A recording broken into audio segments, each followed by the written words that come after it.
to that point, just looking at one congressional district, Texas is 34th. It has a large Latino population. It went for Trump in 2024. But when you're looking at the turnout, almost double the amount of people who voted in the Democratic primary came out and voted over those who came and voted in the Republican one.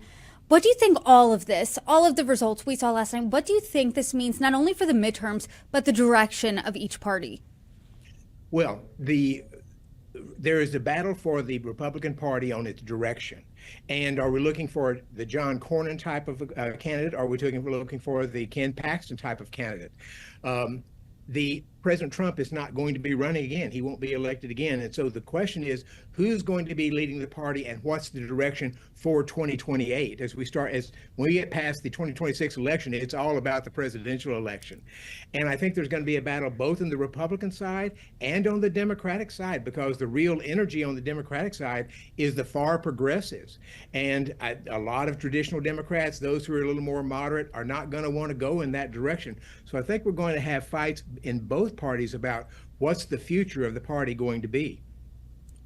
And to that point, I mean, when you're thinking about what type of Republican people want that are Republican, do they want the John Cornyns of the world, or do they want the Ken Paxtons of the world? I mean, it seems pretty neck and neck. Do you think President Trump, when he wades into this, when he officially endorses someone, do you think that's going to really tip the scale in a meaningful way?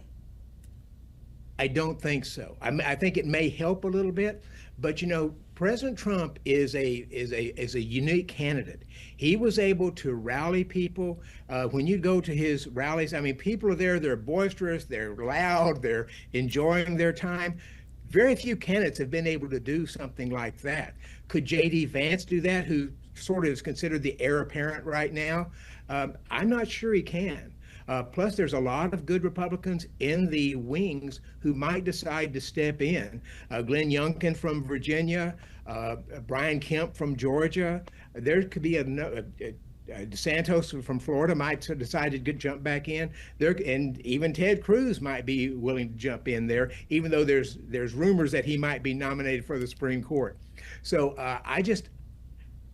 I think it is way too early to tell. And one of the key things about the American voters, when you've gone in one direction for 8 full years under a president, they tend to swing back to the other side a little bit. Just about every presidential election, George Herbert Walker Bush was the exception in that, but just about every election, when you've had a president in for 2 full terms, the other party ends up winning the presidency, just because I think some cases the party in power seems to be losing ideas, seem to get kind of tired, and the new party comes in with more energy. So I think a Republican candidate may have a challenge when we come in 2028, but you're more likely to be able to win voters if you're going with somebody who is a bit more traditional rather than the Trump factor.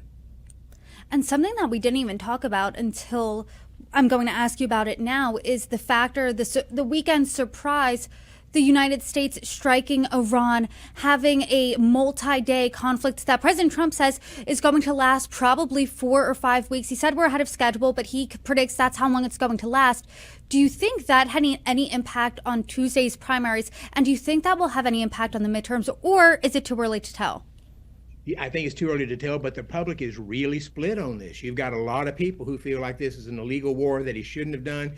You've got other people who think this is absolutely, and even a Mike Pence, who's been generally anti-Trump on so many things since he left the White House, was very, very supportive of the war. From my standpoint, I think the Iranian regime needed to be gone. I'm glad it's gone. I would be more comfortable if Congress had a role in this, because constitutionally that's their position. But an awful lot of Republicans don't seem to be paying much attention to that. So I think but I do think what we don't know yet is how this is going to play out. President Trump says 4 or 5 weeks. I think I heard maybe up to 8 weeks. But this is an unknown factor. We just don't know how this is going to play out. And if we get stuck into something that's long, expensive, and taking American lives, I think the public will turn against it fairly quickly. Well, there's certainly a lot to look out for between now and November, and not even November, now on May 26th, when this runoff is. And I hope you can join me and talk about this and many more things. Dr. Matthews, thank you so much for the time today. You are welcome back anytime. Thank you, Brittany. I enjoyed it.